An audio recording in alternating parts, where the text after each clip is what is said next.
There's absolutely no evidence whatsoever that a gun is an effective means of self-defense.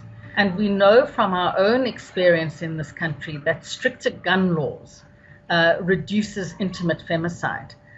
So to give you more detail, in 2000, South Africa passed a much stricter and new gun law as part of our kind of new democratic dispensation. And what it did, it reduced gun availability.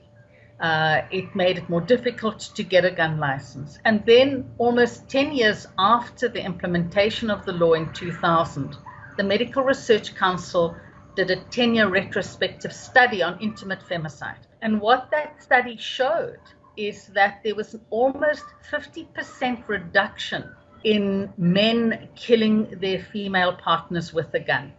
So in 1999, 34% of intimate femicides, a gun was used.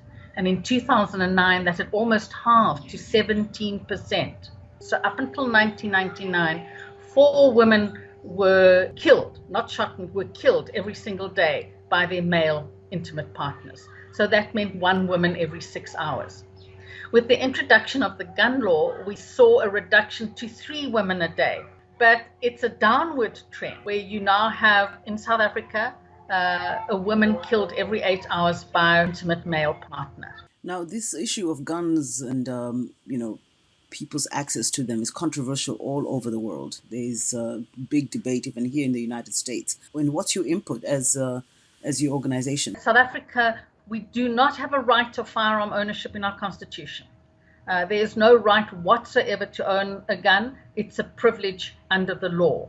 We, of course, like all countries, there is a right to self-defense, but there is no right to have a gun for self-defense. So Gun-Free South Africa's input is to really explore and look at kind of more effective and non-lethal ways of defending oneself. A big group that is pushing for access to guns are women.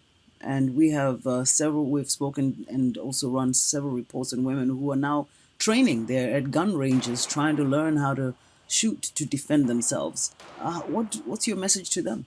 There's no evidence to suggest that guns are effective for women against gender-based violence.